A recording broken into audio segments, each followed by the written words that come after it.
Bawal na nga ba yung mga AI-generated content kay YouTube? So, kinakailangan alam natin yung mga bagong policy ngayon sa YouTube monetization. Lalo-lalo na sa mga aspiring YouTubers, dapat ay aware po tayong lahat. So, alam naman natin na dumadami na yung mga vlogger, yung mga content creators sa bansa. And yung pag-vlog kasi at paggagawa ng mga content, yung ibang mga kababayan natin is ginagawa na yung isa sa pangkabuhayan or extra income, hindi extra income Kumbaga, dyan na talaga sila kumukuha ng kanilang pang-araw-araw. Ito kasi yung another way to earn na hindi mo kinakailangang maglabas ng malaking pera or puhunan. May cellphone ka lang, may internet ka lang, pwede ka nang kumita online sa pag-vlog.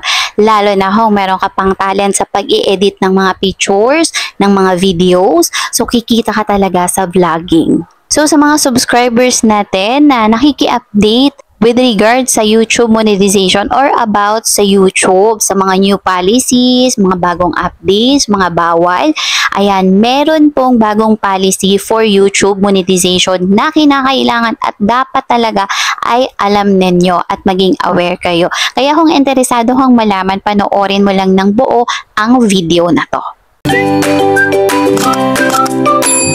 So, bakit nga ba kinakailangan na maging updated tayo?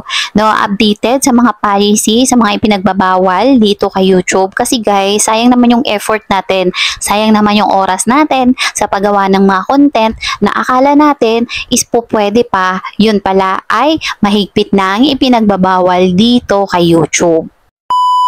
So, ito yun mga ma'am sir, yung bagong YouTube policy.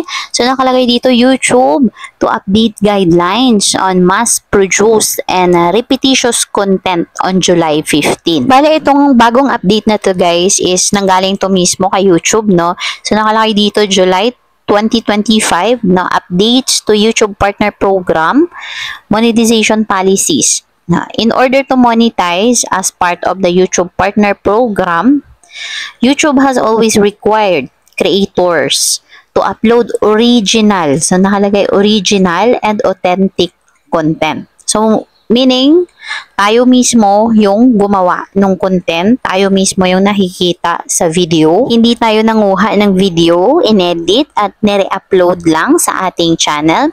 So, nakalagay dito on July 15, 2025, YouTube is updating our guidelines to better identify mass-produced and repetitious content. Kasi nga guys, ang dami ng mga gumagawa ng content ngayon nagawa sa AI o mga AI-generated content. Kaya malamang sa malamang, kaya naglabas si YouTube ng policy na ganito. Kaya naman guys, abangan natin yan this July 15 na darating itong pag-update sa YouTube guidelines. This update better reflects what inauthentic content looks like today. Sa palagay ko lang guys, sa palagay ko lang naman, talagang maghihigpit na si YouTube ngayon when it comes sa mga content na yung mga automated, mga AI, ganyan. Kasi ang dami ng mga nag-a-upload na ganyan ngayon. So, tingnan na lang natin, no, abangan natin sa July 15. So, ayun guys, nabanggit 'di ba sa guidelines na yung mass-produced and repetitious contents ay ipagbabawal na kay YouTube. And please be aware na rin to those mga YouTubers or mga bagong nagko-content dito kay YouTube. Lalo na yung mga content nila is made from AI. 'Di ba? Ang dami na ngayong mga content na gawa sa AI. So, abangan natin sa July 15 dahil mahigpit na ring ipagbabawal po yan dito kay YouTube. Actually guys, mga ma'am sir, mas nire-required talaga, mas ini-encourage kasi talaga tayo ni YouTube na gumawa ng original or authentic content. Yung talagang tayo yung gumawa ng content, tayo yung nakikita sa video. Actually, baka nga yung mga content, pati yung mga video na naka-attach lang yung pictures natin pero hindi tayo nagsasalita, hindi tayo gumagalaw, no, possible na ipagbawal na rin yan. So sabi ko nga, dumadami ng mga vlogger ngayon, dumadami ng mga content creator, lalo na kay YouTube. Alamang po pwedeng maging isang dahilan yan kung bakit naghihigpit na rin si YouTube ngayon and may mga ganito ng policy silang inilalabas. So, tayo naman as freelancers na yung mga racket is online, ganito, mga pagbo-vlog, is no choice tayo. Kailangan nating sumunod sa mga pulisiya ni YouTube or else maaapektuhan nito yung ating monetization tools. Anyway guys, ito lang bagong policy na to ni YouTube is hindi lang ito para sa mga monetized channels. So, kasama na dito kahit yung mga hindi monetize. So, para maiwasan or hindi na masayang yung effort ninyo na gumawa ng mga content na mga bawal or ipinagbabawal na kay YouTube. So guys, ayan, yan yung bagong update ngayon kay YouTube. So let's see sa July 15 kung anong mangyayari. Kaya guys, kung sa tingin ninyo na mayroon kayong mga ganyong content, no, siguro i-private nyo na, no? Ngayon pa lang i-private nyo na. Baka magkaroon pa kayo ng violation sa inyong mga channel. Anyway guys, gusto ko rin palang magpasalamat sa mga supporters natin, sa mga bagong subscribers natin.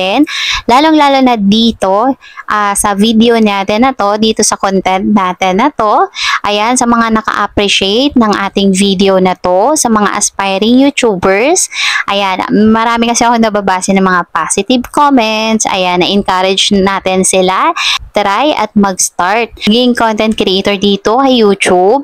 So, ayun guys, thank you sa inyong support. Anyway, kapag may mga ganito, may mga bagong updates tayong natatanggap, mga announcement from YouTube. Ayan, i-update ko kayo kaagad dito sa ating channel. So, para aware tayo sa mga nangyayari. So, lagi nating i-review yung community guidelines ni YouTube. So, ayun lang mga ma'am sir. I hope nakatulong sa inyo yung video natin na to.